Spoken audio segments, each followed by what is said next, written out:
สวัสดีค่ะวิชาวิทยาศาสตร์นะคะวันนี้เราจะมาเรียนเรื่องส่วนประกอบของสัตว์นะคะสัตว์คืออะไรโดยทั่วไปแล้วสัตว์ส่วนใหญ่จะมีส่วนประกอบของร่างกายที่คล้ายกับคนนะคะส่วนประกอบของร่างกายมีอะไรบ้างมีตาหูจมูกปากใช่ไหมคะขาและเท้าเราเรียกว่าอวัยวะ อ่าสำหรับวันนี้นะคะเราจะมาเรียนรู้ในเรื่องของอวัยวะภายนอกของสัตว์นะคะ ในรูปที่คุณครูให้มานี้เป็นรูปอะไรเอ่ยนักเรียนรูปสุนัขใช่ไหมคะรูปสุนัขส่วนประกอบของสุนัขมีอะไรบ้างหูตาจมูกปากขาและเท้าสิ่งที่สุนัขมีไม่เหมือนคนคืออะไรหางกับขนใช่ไหมคะคนก็มีขน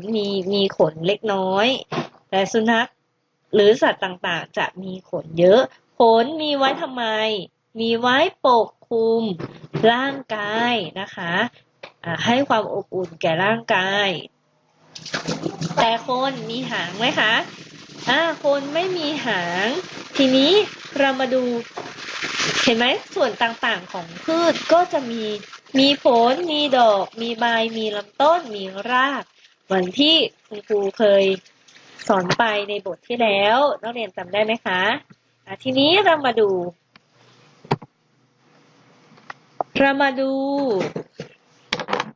โครงสร้างภายนอกของสัตว์นะคะว่าแต่ละอย่างทำหน้าที่อะไรนะคะเดี๋ยวเรามาดูพร้อมกันนะ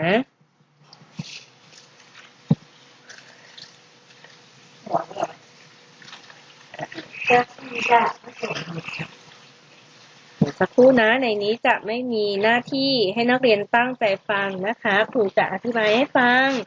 ตาทำหน้าที่อะไรคุณครูจะขออนุญาตเขียนนะคะในพื้นที่ว่างนะคะเรายังไม่ถึงแหล่งที่อยู่อาศัยของสัตว์เนาะเราจะมีอะไรคะตาตาทำหน้าที่อะไรคะ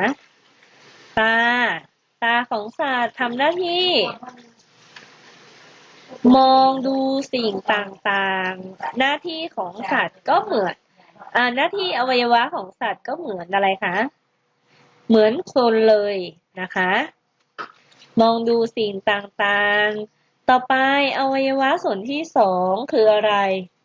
ผิวหนังและขนผิวหนังและขนมีหน้าที่อะไรผิวหนังและขนมีหน้าที่อะไรคะปกคลุมร่างกายใช่ไหมคะปกคลุมร่างกายทำให้ร่างกายเป็นยังไงคะอบอุ่นต่อไปปกคลุมร่างกาย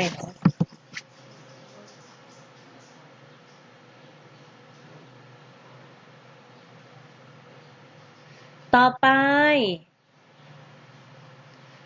ปนะคะส่วนประกอบส่วนที่สามอะไรเอ่ยหูทำหน้าที่อะไรหูทำหน้าที่อะไรคะฟังเสียงต่างๆฟังเสียงต่างๆทำหน้าที่เหมือนกับอะไรคะเหมือนกับคนเลยคุณครูขออนุญาตเขียนตรงนี้นะต่อไปจมูกทำหน้าที่อะไรจมูกทำหน้าที่อะไรหายใจและดมกลิ่นนะคะหายใจและดมกลิ่น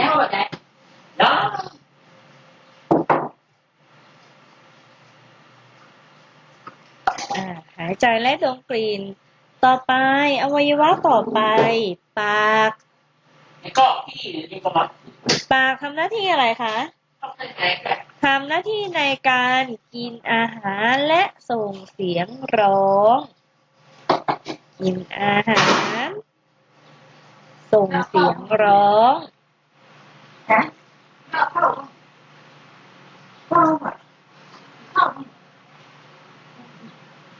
ต่อไปนะคะอวัยวะส่วนต่อไปอะไรเอ่ยขาและเท้าขาและเท้าทำหน้าที่อะไรคะขาและเท้าทำหน้าที่เดี๋ยวก่อนในการเดินและรับน้ำหนักตัวในการเดินรับน้ำหนักรับน้ำหนักตัวอันนี้คือหน้าที่ของสัตว์นะคะหน้าที่ของอวัยวะของสัตว์อวัยวะต่างๆของสัตว์จะทำงานร่วมกันถ้าขาดอวัยวะส่วนใดส่วนหนึ่งไปจะมีผลต่อการดำรงชีวิตของสัตว์ถ้าสัตว์ไม่มีขาก็จะทำให้เคลื่อนที่ได้ไม่สะดวกถ้าสัตว์ไม่มีตาก็จะไม่สามารถมองเห็นสิ่งต่างๆได้สะดวกเหมือนกับคนเลยคนถ้าขาดส่วนใดส่วนหนึ่งไปก็จะทำงานไม่สะดวกใช่ไหมคะต่อไปการจำแนกสัตว์ก็จะแบ่งออกเป็นสัตว์บกสัตว์น้ำจำนวนทีนี้เรามาดูสัตว์แหล่งที่อยู่อาศัยของสัตว์แหล่งที่อยู่อาศัยของสัตว์ข้อหนึ่ง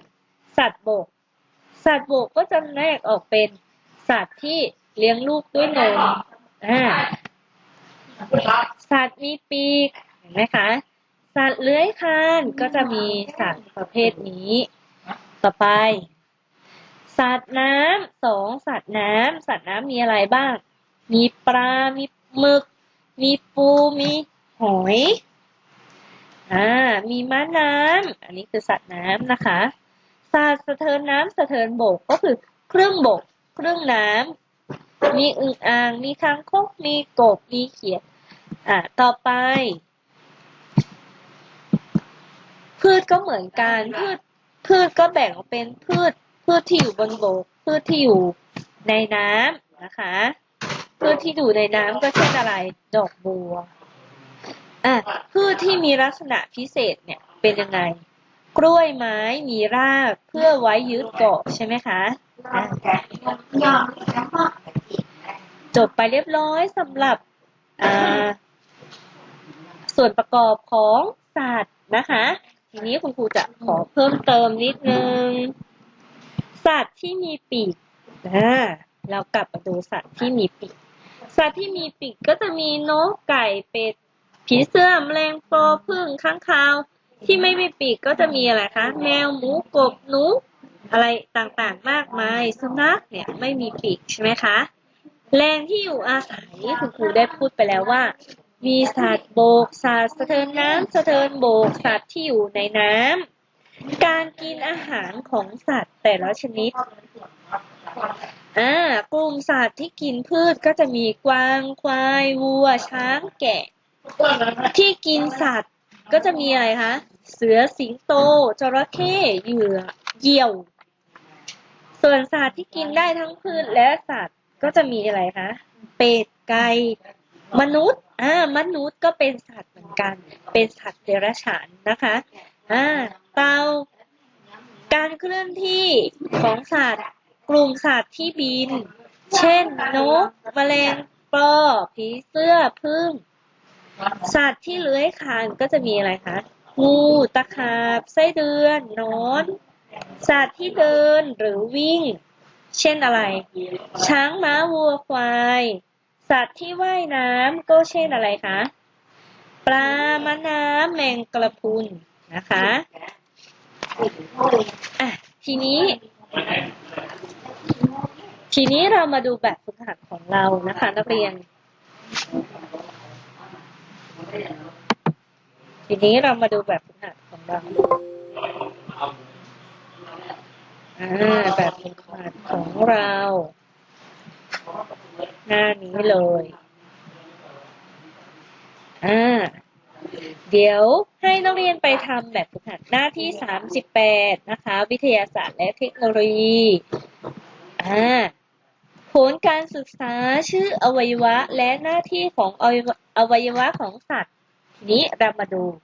ช่องแรกจะเป็นช่องของอวัยวะใช่ไหมคะช่องที่สองจะเป็นหน้าที่ของอวัยวะข้อที่หนึ่งอวัยวะนี่คืออะไรส่วนนี้คืออะไรคะหูใช่ไหมคะอวัยวะก็คือหูอวัยวะก็คือหูมีหน้าที่อะไรคะที่คุณครูได้บอกไปเมื่อกี้ฟังเสียงอ่าฟังสิ่งต่างๆใช่ไหมคะนักเรียนสามารถเขียนตามคุณครูได้เลยนะคะคุณครูจะเช็คงานตามที่นักเรียนส่งมาในอัลบั้มนะคะต่อไปอวัยวะส่วนที่สองอวัยวะนี้คืออวัยวะส่วนนี้คืออะไรตาทำหน้าที่อะไรคะมองสิ่งต่างๆทำหน้าที่ในการมองสิ่งต่างๆ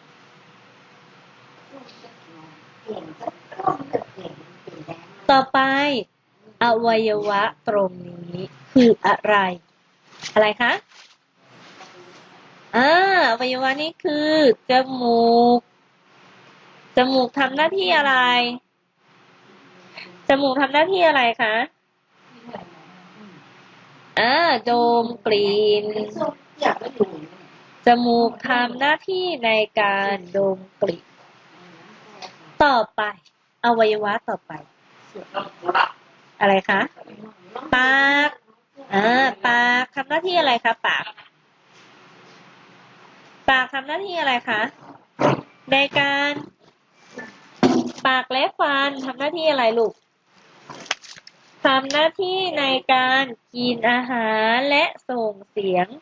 ร้องกินอาหารแล้วอะไรคะส่งเสียงร้อง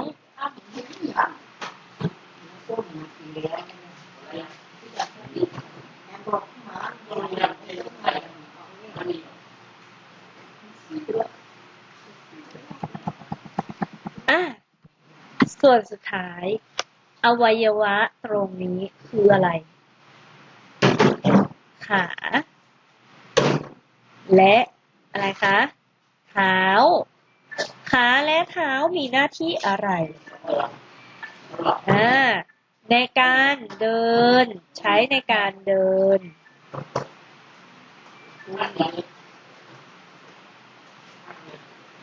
แล้วก็อะไรอีกคะรับน้ำหนักตัว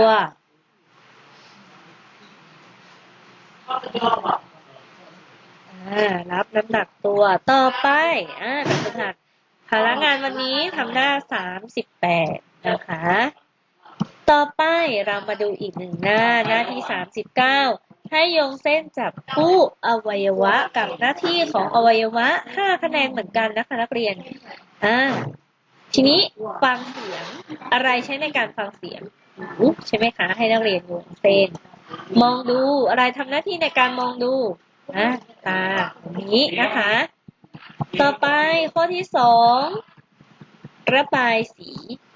ภาพอวัยวะของสัตว์ที่ใช้ทำกิจกรรมที่กำหนดให้ใช้แทะผลไม้ภาพแรกอะไรลูกฟันใช่ไหมคะภาพที่2อะไรหูภาพที่3ตาอะไรที่ใช้ในการแทะผลไม้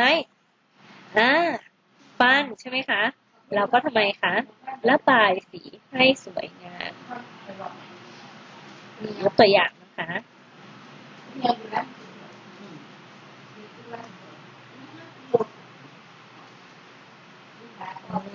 ตัวอย่างระบายสีให้สวยงาม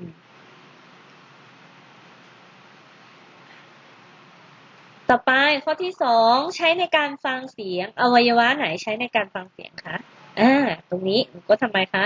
ระบายสีข้อสุดท้ายใช้เดินและวิ่งอันไหนเอ่ย ใช้เดินและวิ่งอ่างานให้นักเรียนทำหน้า38และ39นะคะสำหรับวันนี้สวัสดีค่ะ